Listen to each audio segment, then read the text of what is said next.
Hi అండి, hello నమస్తే. ఈరోజు మనం వరి నూక ఉప్మా టేస్టీగా ఎలా తయారు చేసుకోవాలో చూద్దాం రండి. ముందుగా ఒక గ్లాస్ వరి నూక తీసుకోండి. కొంతమంది బియ్యం నూక, బియ్యం రవ్వ, ఉప్పుడు పిండి అని కూడా అంటారు. ఇప్పుడు గ్యాస్ ఆన్ చేసి గ్యాస్ మీద పాన్ పెట్టి 2 టేబుల్ స్పూన్ల ఆయిల్ వేసి, ఆయిల్ కొంచెం హీట్ అయ్యాక వరి నూక వేసి మధ్య మధ్యలో కదుపుతూ దోరగా వేయించాలి.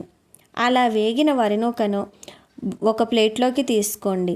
మరలా అదే ప్యాన్లో 3 టేబుల్ స్పూన్ల ఆయిల్ వేసి, ఆయిల్ కొంచెం హీట్ అయ్యాక 1 టీ స్పూన్ ఆవాలు, 1 టీ స్పూన్ జీలకర్ర, 1 టీ స్పూన్ సాయి మినప్పప్పు, 1 టేబుల్ స్పూన్ పచ్చెనపప్పు, 1 టేబుల్ స్పూన్ వేరుశెనగ గుళ్ళు వేసి దోరగా వేయించుకోవాలి.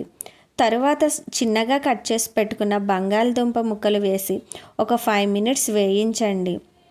తరువాత సన్నగా తరిగిన ఉల్లిపాయ ముక్కలు, చిన్నగా కట్ చేసుకున్న క్యారెట్ ముక్కలు, కొంచెం సాల్ట్ వేసి వేయించండి.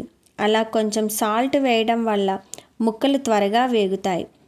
తరువాత చిన్నగా కట్ చేసి పెట్టుకున్న పచ్చిమిర్చి ముక్కలు, సన్నగా తరిగిన అల్లం ముక్కలు, టమాటా ముక్కలు కొద్దిగా, కరివేపాకు కొంచెం వేసి ముక్కలను మగ్గనివ్వండి. తరువాత ఒక గ్లాస్ వరి నూకకు 3 గ్లాసుల వాటర్ తీసుకుని బాగా మరగనివ్వండి. ఈ స్టేజ్లోనే సాల్ట్ టేస్ట్ చూసుకుని సరిపోకపోతే సాల్ట్ వేసుకోండి.